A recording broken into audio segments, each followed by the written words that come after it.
Kasih karunia dan damai sejahtera dari Tuhan Allah Bapa kita dan dari anaknya Tuhan Yesus Kristus menyertai kamu sampai selamanya. Amin. Selamat pagi saudaraku, selamat beraktivitas untuk pemberian Tuhan. Dipandu firman-Nya dari Daniel 4 ayat 32, demikianlah firman Tuhan. Engkau akan dihalau dari antara manusia, dan tempat tinggalmu akan ada di antara binatang-binatang di padang. Kepadamu akan diberikan makanan rumput seperti kepada lembu, dan demikianlah akan berlaku atasmu sampai 7 masa berlalu, hingga engkau mengakui bahwa yang Maha Tinggi berkuasa atas kerajaan manusia, dan memberikannya kepada siapa yang dikehendakinya. Demikianlah firman Tuhan. Bapak Ibu Saudaraku yang terkasih dalam Yesus Kristus, setiap orang memiliki keinginan untuk berkuasa. Karena dengan kekuasaan yang dimiliki, seseorang dapat mewujudkan banyak keinginan untuk membangun kehidupan yang lebih baik bagi dirinya sendiri dan bagi banyak orang. Tetapi kekuasaan itu juga dapat menjadi malapetaka bagi orang banyak apabila dipakai untuk memuaskan keinginan pribadi dari seorang pemimpin yang berkuasa. Seorang pemikir politik yang bernama Bernard Lord Acton tahun 1834 sampai 1902 yang disebut juga sebagai sejarawan kebebasan berkata, "Power tends to corrupt, dan absolute power corrupts absolutely." Kekuasaan cenderung korupsi atau merusak. Kekuasaan absolut merusak secara absolut. Ada kium yang diucapkan oleh Acton di atas telah terbukti dalam sejarah. Seorang penguasa atau seorang pemimpin berpeluang untuk melakukan penyelewengan atau korupsi dalam menentukan kebijakan dan keputusan.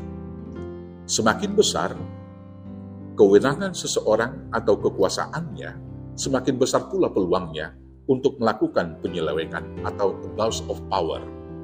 Penyelewengan kepemimpinan tidak hanya terjadi dalam kepemimpinan sekuler, tapi bisa juga terjadi di dalam kepemimpinan rohani di gereja.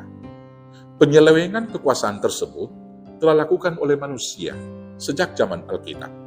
Hal tersebut dalam perikop bacaan kita ini dilakukan oleh Nebukadnezar dalam konteks bacaan kita. Kekuasaan besar yang dimilikinya menggoda dan menjebak dia bertindak sebagai dewa yang harus disembah. Untuk mewujudkan keinginan sesatnya itu, dia membangun sebuah patung dirinya dan mengeluarkan sebuah titah supaya setiap orang di wilayah kekuasaannya harus menyembahnya setiap kali mendengarkan bunyi sangkakala dan bunyi musik yang lain.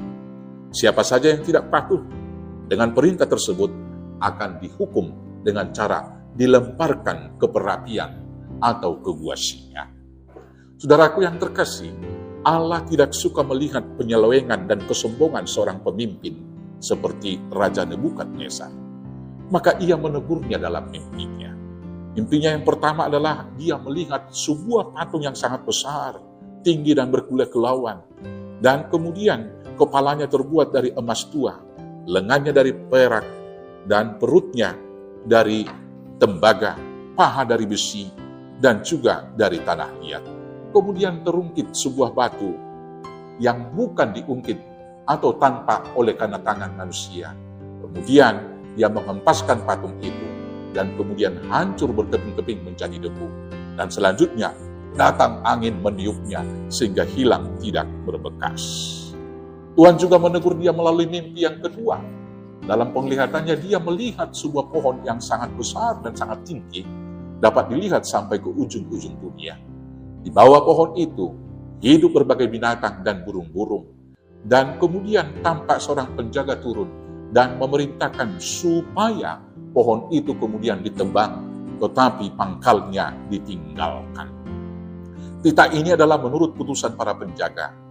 Dan hal ini menurut perkataan orang kudus, supaya orang yang hidup tahu bahwa yang maha tinggi berkuasa atas kerajaan manusia, dan memberikannya kepada siapa yang dikehendakinya, bahkan orang yang paling kecil sekalipun dapat diangkatnya untuk kedudukan itu. Itulah arti daripada mimpi itu kemudian diterangkan oleh Daniel kepadanya, bahwa di atas kekuasaan yang besar ada kuasa Tuhan yang lebih tinggi. Kalau dia menyombongkannya, maka Tuhan akan menghancurkan kekuasaannya. Tetapi kalau Nebukadnezar mau bertobat, kerajaannya akan dikembalikan. Hukuman kepada Nebukadnezar kemudian nyata. 7 tahun dia diusir dan hatinya menjadi hati binatang. Dia kemudian makan rumput seperti sapi selama 7 tahun. Tetapi setelah dia bertobat dan mengakui kuasa Tuhan, maka kemudian kekuasaannya dikembalikan kepadanya. Bapak Ibu Saudaraku yang terkasih dalam Yesus Kristus, bila kita menerima kekuasaan dalam posisi yang kita duduki saat ini, di pemerintahan, bahkan mungkin juga dalam pelayanan gereja, hal yang pertama yang harus kita ingat adalah jangan sombong. Jangan otoriter, jangan melakukan tugas tanggung jawab pemimpin itu hanya untuk memuaskan keinginan. Godaan terbesar seorang pemimpin adalah memakai kekuasaan untuk kepentingannya sendiri. Dia bisa dihormati, dan kemudian seorang pemimpin yang awalnya rendah hati, dia kemudian jatuh kepada kesombongan karena terbiasa dihormati, terbiasa disanjung. Merasa diri lebih besar dan lebih pintar dari orang lain, sehingga cenderung bertindak otoriter dan menindas orang lain. Setiap orang yang berbeda pendapat dengannya dianggap musuh. Dia tidak senang dengan kritikan, tetapi lebih nyaman dengan pujian dari para penjilat. Pada tingkat yang lebih parah, seorang pemimpin yang merasa dirinya adalah pusat kebenaran akan bertindak sebagai Tuhan, sebab hatinya telah berubah dari hati manusia menjadi hati hewan.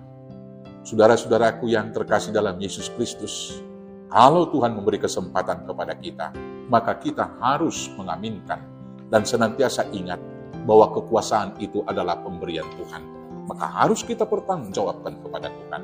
Maka segala keputusan, segala tindakan dan perbuatan yang kita lakukan, harus kita lakukan untuk kemuliaan bagi nama Tuhan dan berkat bagi sesama. Yang kemudian harus kita ingat kekuasaan itu sementara. Karena itu saudara-saudaraku yang terkasih, kalau kekuasaan itu hanya sementara, mari kita mengisi waktu yang sangat singkat melakukan hal yang baik. Bukan berusaha mati-matian mempertahankan kekuasaan itu. Karena sehebat apa dan sekuat apapun usaha kita mempertahankan kekuasaan, tetapi itu tidak akan pernah bertahan selamanya. Di atas kekuasaan kita ada kekuasaan Tuhan yang lebih tinggi dan yang lebih besar daripada kuasa kita. Karena itu saudaraku, selagi ada waktu, pakailah kuasa kepemimpinan yang diberikan Tuhan kepada kita untuk membuahkan buah yang baik kepada sesama dan untuk memuliakan Tuhan. Kiranya Tuhan memperlengkapi, Tuhan meneguhkan dan menyertai kita melakukan tugas kepemimpinan kita dengan baik untuk kemuliaan-Nya. Tuhan Yesus memberkati. Amin. Kita bersatu dalam doa. Terima kasih Bapa yang baik atas semua kuasa yang Tuhan beri kepada kami untuk memimpin kehidupan yang lebih baik lagi. Ajar kami dalam posisi masing-masing, memakai anugerah dan juga semua amanah yang Tuhan beri kepada kami, melakukan segala hal yang baik untuk kemuliaan Tuhan dan menjadi berkat bagi sesama. Di dalam Yesus Kristus Tuhan, Juru Selamat kami yang hidup. Amin. Selamat menunaikan tugas panggilan. Selamat memuliakan Tuhan. Selamat beraktivitas. Tuhan Yesus memberkati. Horas, horas, horas.